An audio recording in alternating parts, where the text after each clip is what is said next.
Good morning students. Suraj school बुलाना के official YouTube channel में बेटा आपका हार्दिक स्वागत है।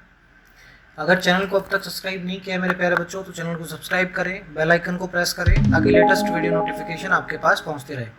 बेटा वीडियो को लाइक और शेयर ज़रूर करें। 7th क्लास के मैथ्स के टॉपिक पढ़ रहे थे हम, और जो 7th क्लास का मैथ्स का टॉपिक पढ़ रहे हैं वो रेशनल नंबर पढ़ रहे हैं। तो आज का जो टॉपिक रहेगा अपना वो रहेगा कंपैरिजन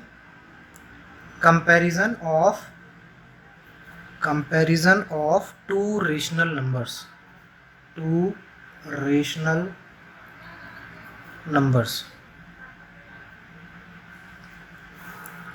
बेटा मेरे पास दो रेशनल नंबर दिए हुए हैं और मुझे उनको कंपेयर करना है। मेरे पास दो रेशनल नंबर दिए हुए हैं और मुझे उनको कंपैरिजन करना है, कंपेयर करना है। तो मैं किस तरीके से कंपैरिजन करूँगा वो तरीका यहाँ पे आपने बताना है। कंपैरिजन किस तरीके से होगा आपका, कैसे आप कंपैरिजन करेंगे वो आपने बताना है। चलिए ठीक है, हम कंपैरिजन करते हैं। बेटा कंपैरिजन करने से पहले आपको दो चीज़ें ज़रूर पता होनी चाहिए। देखिए, या तो नंबर पॉजिटिव होगा या फिर नंबर नेगेटिव होगा। भाई दो ही केस बनते हैं, रेशनल नंबर या तो आपका पॉजिटिव होगा या फिर नेगेटिव होगा। अगर आपका नंबर पॉजिटिव है, अगर आपका रेशनल नंबर पॉजिटिव है तो वो ग्रेटर देन 0 होता है। अगर आपका नंबर रेशनल नंबर जो आपको गिवन है, लाइक आपको a/b गिवन है, अगर ये पॉजिटिव है तो ये ग्रेटर देन 0 है बेटा, ठीक है। और अगर ये नेगेटिव नंबर है तो ये लेस देन 0 है बेटा, ठीक है। जैसे मैं एग्जांपल के तौर पे बताऊं आपको 3/5। अब 3/5 क्या है, पॉजिटिव है, तो बेटा नेचुरल सी बात है ये ग्रेटर देन 0 होगा। अगर यहीं पे दे दिया जाए -3/2 तो बेटा ये हमेशा छोटा होगा 0 से। तो ये कंसेप्ट तो आपने याद रखना ही रखना है। 7th क्लास के मैथ्स के कंपैरिजन का टॉपिक पढ़ रहे बेटा, तो पॉजिटिव और नेगेटिव नंबर्स आपको समझ में आए कि रेशनल नंबर पॉजिटिव क्या होते हैं और नेगेटिव क्या होते हैं। पॉजिटिव नंबर ग्रेटर देन 0 होता है बेटा, नेगेटिव नंबर लेस देन 0 होता है बेटा। चलिए हम जो बात करते हैं अब कुछ प्रॉपर्टीज की बात करते हैं। कुछ प्रॉपर्टीज हैं और प्रॉपर्टीज से पहले मैं मेथड बता दूं आपको। प्रॉपर्टीज से पहले method for comparing two rational numbers.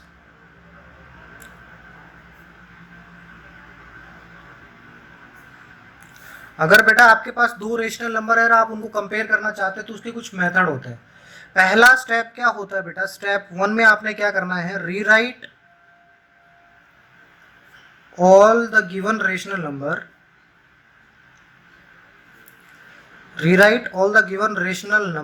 so that such that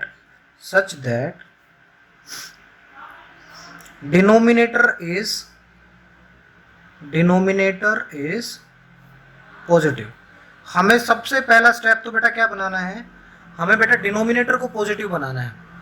हमें रेशनल नंबर का जो डिनोमिनेटर गिवन है अगर वो नेगेटिव है तो सबसे पहला स्टेप क्या होगा कि उसको हम पॉजिटिव बनाएं। किस तरीके से बना सकते हैं देखिए मैं बताता हूं आपको। अगर a/-b दे रखा है तो आप इसको ऐसे भी लिख सकते हैं -a/b, ऐसे भी लिख सकते हैं आप। इस नंबर को बना दिया पॉजिटिव डिनोमिनेटर। स्टेप 2 क्या कह रहा है बेटा, स्टेप 2 पढ़ते हैं। स्टेप 2 कह रहा है आपका एक्सप्रेस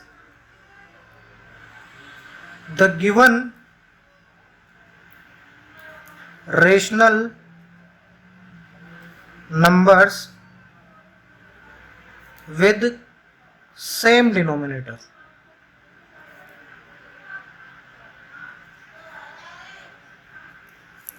नेक्स्ट स्टेप कहता है बेटा कि जो रेशनल नंबर आपको दिए गए हैं ना दो, उनका जो डिनोमिनेटर है उसको क्या बनाना है, आपने सेम बनाना है। उन दोनों के डिनोमिनेटर को आपने सेम बनाना किसी तरीके से। जैसे कि नंबर मेरे पास दिए हैं बेटा 2/3 और एक नंबर मेरे पास दिया है 1/2, और इन दोनों नंबर में मुझे ये कंपेयर करना कि कौन सा बड़ा है और कौन सा छोटा है। तो बेटा देखिए इसको क्या बना सकता हूँ, इसको मैं 6 बना सकता हूँ, इसको भी मैं 6 बना सकता हूँ। दोनों को अगर मैं 6 बना दूँ, मिनिमम कॉमन फैक्टर निकालना है। देखिए 2 का पाड़ा लिखिए, 2 की टेबल क्या होगी बेटा, 2 एकम 2, 4, 6, 8, 10, 12। इधर 3 की टेबल लिखिए, 3 की टेबल क्या होगी बेटा, 3, 6, 9, 12। अब देखिए 2 कॉमन फैक्टर आ रहे हैं, एक तो 6 आ रहा है और एक 12 आ रहा है ना। ऐसे टेबल लिख लीजिएगा आप भी। तो यहाँ पे देखिए 6 क्या है, 6 सबसे पहले आया है, 6 कॉमन सबसे पहले आया है। तो हम 6 में कन्वर्ट करेंगे इस डिनोमिनेटर को। कैसे करेंगे बेटा, देखिए अगर मैं 3 को भी 2 से मल्टीप्लाई कर दूँ, ऊपर भी 2 से मल्टीप्लाई कर दूँ, 2 से कट के बात तो वही रहेगी। ये नंबर कितना बन जाएगा आपके पास, 4/6 बन जाएगा। अगर मैं 1/2 को भी 3 से मल्टीप्लाई कर दूँ, ऊपर भी और नीचे भी, तो बेटा कितना बन जाएगा, 3/6 बन जाएगा। समझ गए? ऐसे कॉमन डिनोमिनेटर बनाना आपने। स्टेप 3 क्या कहता है बेटा, स्टेप 3 कहता है अब आपका कि नेक्स्ट कंपेयर द न्यूमरेटर। आपने किसको कंपेयर करना बेटा, न्यूमरेटर को कंपेयर करना है, such that greater number has the greater numerator. कह रहा है कि इस तरीके से कंपेयर करना है कि जो ग्रेटर नंबर है आपका, उसके पास क्या मिले, आपका ग्रेटेस्ट क्या मिले, ग्रेटर न्यूमरेटर मिले। अब देखिए ऊपर वाले में देख लेते हैं, एक मेरे पास 4/6 आया, एक मेरे पास 3/6 आया, 2 नंबर आए। अब 6 तो कॉमन हो गया, अब 4 और 3 में कौन बड़ा बेटा, 4 बड़ा है, तो आप कैसे लिखेंगे इसको, इस तरीके से लिखेंगे 4/6 इज ग्रेटर देन 3/6। तो बेटा ये 3 स्टेप थे, ये तीनों स्टेप आपने याद रखने हैं। पहला कि अगर कोई नेगेटिव डिनोमिनेटर आपके पास है तो उस डिनोमिनेटर को आपने क्या बनाना है, पॉजिटिव बनाना है। दूसरा, अगर आपके पास रेशनल नंबर के डिनोमिनेटर डिफरेंट है तो आपने उनको सेम बनाने हैं। किससे, कोई मल्टीप्लिकेशन कीजिए ताकि सेम डिनोमिनेटर बन जाए। तीसरा, compare the numerator such that greater number has greatest numerator, कि जो बड़ा न्यूमरेटर आएगा ना उनमें से वो क्या होगा, बड़ा रेशनल नंबर होगा। ठीक है, चलिए अब कुछ क्वेश्चन इसके सोल्व कर लें बेटा। मेरे पास पहला क्वेश्चन आ रहा है बेटा, पहला क्वेश्चन जो आपका है वो है 5/-6 and -3/4 which one is greater, which one is greater. आपने ये फाइंड आउट करना कि इनमें से बड़ा कौन है बेटा, इनमें से बड़ा कौन है। तो देखिए आपने क्या करना है, पहला स्टेप कि डिनोमिनेटर को पॉजिटिव बनाना है। इस डिनोमिनेटर को पॉजिटिव बनाएंगे, एक बन जाएगा 5/6 और एक क्या बन जाएगा, -3/4 बन जाएगा। अब देखिए 6 की और 4 की टेबल लिखिए बेटा, 6 की और 4 की टेबल, 6 की टेबल लिखेंगे तो 6, 12, 18, 24, ऐसे 4 की लिखेंगे तो बेटा 4, 8, 12, 16, 20, 24। तो ये 2 नंबर आ रहा है कॉमन, एक तो 12 आ रहा है और एक 24 आ रहा है। बेटा कौन से को लेंगे, जो पहले आ रहा है उसको लेंगे। तो पहले कौन आ रहा है बेटा, 12 आ रहा है, तो हम 12 को ले लेंगे। 12 को मैंने यहाँ पे लेंगे तो इसको तो मल्टीप्लाई करना पड़ेगा 2 से, 6 × 2 कर दिया मल्टीप्लाई। और इसको किससे मल्टीप्लाई करना पड़ेगा, इसको मल्टीप्लाई करना पड़ेगा बेटा 3 से, 4 × 3, क्योंकि 4 की आई तो 12 होता है। समझ गए? तो ये नंबर तो आपके सामने क्या आएगा, -10/12 और ये -9/12। अब हमें न्यूमरेटर कंपेयर करना बेटा, इस चक्कर में मत फंस जाना, माइनस सिंबल अब की बार। तो माइनस में कैसे होती है, देखिए माइनस में नंबर बड़ा कौन होता है, -1 बड़ा है, फिर -2 बड़ा है, फिर -3, ऐसे मतलब छोटे हुए क्रम में चल रही है। पहले -1 सबसे बड़ा होता है, फिर -2 छोटा होता है, फिर -3, फिर -4, फिर -5, फिर -6, फिर -7, फिर -8, फिर -9 और फिर -10। तो बेटा बड़ा कौन है, बड़ा है -9। अब -9 है तो क्या लिखूंगा मैं, -10/12 इज क्या, लेस देन कितने से, -9/12। समझ गए? तो इसका मतलब -3/4 इज ग्रेटर देन 5/-6। समझ में आ गई बात? अरे अब तो ऐसा लिख सकते हैं ना हम, तो ये मैंने लिख लिया, ये इसका सॉल्यूशन निकाल दिया। नेक्स्ट क्वेश्चन लेते हैं बेटा, नेक्स्ट क्वेश्चन क्या कह रहा है वो देखते हैं। नेक्स्ट क्वेश्चन कह रहा है कि विच वन इज स्मॉलर। आपके पास 2 नंबर दे दिए, 5/-6 और एक एंड -7/12, ये 2 नंबर दे दिया आपको। और इन 2 में पूछ रहा है बेटा कि आपने क्या करना है, आपने ये बताना है कि कौन सा नंबर इसमें से छोटा बड़ा है। अब देखिए क्या करना है, हमने पहले पॉजिटिव बनाना है, नंबर क्या बन जाएंगे, -5/6 एंड -7/12, ये बन गया। अब क्या करना है मुझे, अब मुझे इस नंबर को 12 बनाना है। 12 की टेबल लिखिए, 12, 24, 6 की टेबल लिखिए, 6, 12, 12 आ गया कॉमन, पहले 12 को ले लेंगे हम। तो इसको अगर 2 से मल्टीप्लाई कर दूं तो बात बन जाएगी, तो -5/6 को अगर मैं 2 से मल्टीप्लाई कर दूं दोनों साइड तो कितना बन जाएगा बेटा, -10/12 बन जाएगा। अब एक नंबर तो ये है, एक नंबर ये है, कौन सा बड़ा है बेटा, -7 बड़ा है, तो मैं क्या लिखूंगा, -7/12 इज ग्रेटर देन कितने से, -10/12 से। ठीक है, अल्टीमेटली मैं क्या लिख सकता हूं, -5/6 इज लेस देन -7/12। ठीक है, अल्टीमेटली मैं ये भी तो लिख सकता हूं, तो मैंने ये लिख दिया। नेक्स्ट जो क्वेश्चन आ रहा है बेटा बहुत इंपॉर्टेंट क्वेश्चन है। आपने क्या करना है, असेंडिंग ऑर्डर में इन नंबर्स को लगाना है। असेंडिंग ऑर्डर, असेंडिंग ऑर्डर कौन सा होता है बेटा, आपने इन नंबर्स को असेंडिंग ऑर्डर में डिनोट करना है। अब मैं असेंडिंग ऑर्डर बार बार नहीं बताऊंगा आपको, मैंने एक बार बता रखा है बेटा असेंडिंग ऑर्डर कौन सा होता है बेटा। तो असेंडिंग ऑर्डर में डिनोट करना किन किन नंबर्स को, देखिए 5/8, फिर है 1/-3 और फिर है -3/5। ये नंबर्स आपके पास दे रखे हैं और आपने बेटा इनको किसमें, आपने इनको असेंडिंग ऑर्डर में लगाना है बेटा। असेंडिंग ऑर्डर होता है छोटी टर्म फिर उससे बड़ी और फिर उससे बड़ी। चलिए सोल्व करते हैं। देखिए नेचुरल सी बात है, पॉजिटिव टर्म तो बड़ी है ही है, तो सबसे बड़ा तो कौन है, सबसे बड़ा तो 5/8 है। अब बच गई बात किसकी, -1/-3 की, और दूसरा नंबर कौन सा बच गया, -3/5। ये दो नंबर बच गए, इनमें से पता लगाना कि छोटा कौन है और बड़ा कौन है। भाई नेचुरल सी बात है, ये नंबर तो सबसे बड़ा है क्योंकि ये नंबर माइनस के हैं दोनों। अब माइनस से तो प्लस बड़ा होता है ना बेटा। अब देखिए यहाँ पे क्या करेंगे, पहले तो पॉजिटिव डिनोमिनेटर बनाएंगे, तो ये क्या बन जाएगा, -1/3, और ये कितना बन जाएगा बेटा, -3/5। ये बन गया।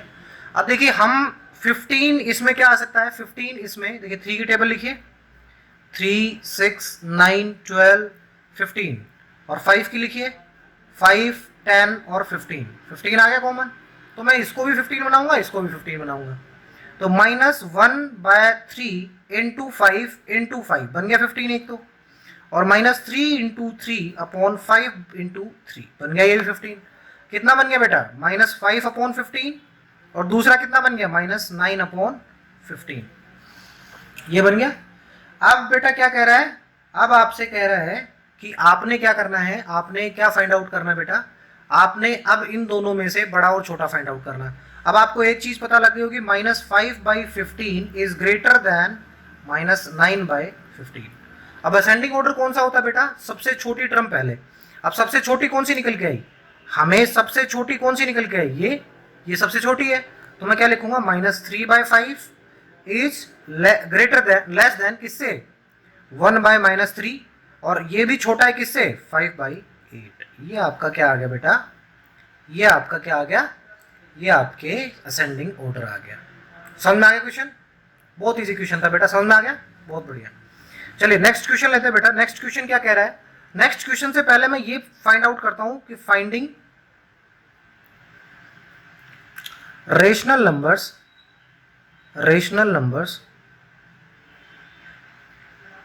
between two given rational number, between two given rational number।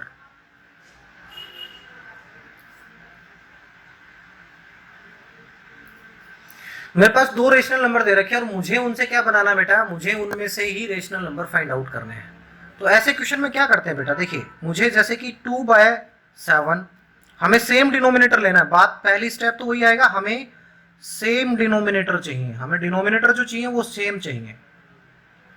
सबसे पहली बात तो वही आएगी, डिनोमिनेटर हमें सेम चाहिए। और एक दे दे आपको पास -3/7, और इसमें कहे कि आपको रेशनल नंबर फाइंड आउट करो, कौन कौन से रेशनल नंबर आएंगे। तो बेटा देखिए 2/7, उसके बाद क्या आएगा 1/7, उसके बाद क्या आएगा 0/7, 0 होता है, फिर उसके बाद -1/7, फिर -2/7, फिर -3/7। तो 2/7 से लेके 3/7 के बीच में कितने रेशनल नंबर आ गए बेटा, 1, 2, 3 और 4 रेशनल नंबर आ गए बेटा। तो इस तरीके से आप क्या फाइंड आउट कर सकते हैं बेटा, आप रेशनल नंबर फाइंड आउट कर सकते हैं किसी भी नंबर के बीच में। आप चाहें तो और ज्यादा भी फाइंड आउट कर सकते हैं। देखिए अगर मैं इस पर्टिकुलर टर्म को, ये जो आपकी टर्म दे रखी है, अगर इस पर्टिकुलर टर्म को मैं ऐसे लिख दूं 2/7 इंटू 2/7, तो कितना हो जाएगा बेटा 4/49 हो जाएगा। बात तो वही, इसको क्या लिख सकते हैं, इसको 2/7 भी लिख सकते हैं। अब 4/49 के बीच में और आपके नहीं, इसको कैसे लिख सकते हैं बेटा, इसको 10 से मल्टीप्लाई कर सकते हैं, इसको भी 10 से मल्टीप्लाई कर सकते हैं। ये कितना बन जाएगा, 20/70 बन जाएगा। इसको भी 10 से मल्टीप्लाई करो, इसको भी 10 से मल्टीप्लाई करो, ये कितना बन जाएगा बेटा, -30/70 बन जाएगा। अब देखिए इनके और इनके बीच में तो बहुत सारे नंबर आ गए, इनके और इनके बीच में तो बहुत सारे नंबर आ गए, तो वो सारे नंबर अगर हम लिख देंगे तो वो क्या बन जाएंगे, -2/7 और -3/7 के बीच में रेशनल नंबर्स बन जाएंगे। अब जो क्वेश्चन मेरे पास कह रहा है बेटा, क्वेश्चन कह रहा है कि मुझे 2/3 एंड -7/9 के बीच में क्या निकालने हैं, रेशनल नंबर निकालने हैं। अब देखिए ये दोनों टर्म के डिनोमिनेटर सेम नहीं है बेटा, तो पहले तो डिनोमिनेटर सेम बनाएंगे। 9 की टेबल लिखिए, 9, 18, 27। 3 की टेबल लिखिए बेटा, 3, 6, 9। पहला कॉमन फैक्टर कौन है बेटा, 9, तो इसको 9 बनाओ। ये 9 कैसे बने, अगर मैं 3 से मल्टीप्लाई कर दूं दोनों साइड तो 9 बन जाएगा। अब कितना बन गया बेटा, 6/9। तो मुझे रेशनल नंबर निकालना है 6/9 और -7/9 के बीच में। 6/9 और -7/9 के बीच में रेशनल नंबर क्या बन जाएंगे बेटा, रेशनल नंबर मैं यहां लिख रहा हूं 6/9, 5/9, 4/9, 3/9, 2/9, 1/9, 0 और बेटा -1/9, -2/9, -3/9, -4/9 और -5/9, -6/9 और -7/9। अब देख सकते हैं आप कितने नंबर बन गए इन नंबर्स के बीच में। अब यहाँ पे आप देख सकते हैं कितने रेशनल नंबर निकाल दिए मैंने इन दो नंबर्स के बीच में। तो आपने क्या ध्यान रखना बेटा, सेम डिनोमिनेटर बनाना है, आपने डिनोमिनेटर जो है वो सेम बनाना है, उसके बाद आप रेशनल नंबर फाइंड आउट कर सकते हैं। अब बेटा जो आपका असाइनमेंट है, असाइनमेंट जो आपका है वो 2.6, असाइनमेंट 2.6 बेटा आपका कंप्लीट हो गया है। असाइनमेंट 2.6 तक आपने जितनी भी प्रॉब्लम्स है बेटा वो सारी सोल्व करनी है। असाइनमेंट 1 से लेके असाइनमेंट 2.6 तक आपने कोई भी डाउट आता है तो आप कमेंट करके बेटा मेरे को बता सकते हैं, ठीक है। तो इस लेक्चर वीडियो में बने रहने के लिए मैं आपका सूरज परिवार की तरफ से धन्यवाद करता हूं। ये लेक्चर मैं उम्मीद करता हूं आपको समझ में आया होगा, बहुत अच्छे से समझ में आया होगा। तो इस लेक्चर पे कल मिलेंगे, हम दोबारा से कंटिन्यू करेंगे अपनी classes operation on rational number के साथ। तब तक के लिए जय हिंद, जय भारत, धन्यवाद।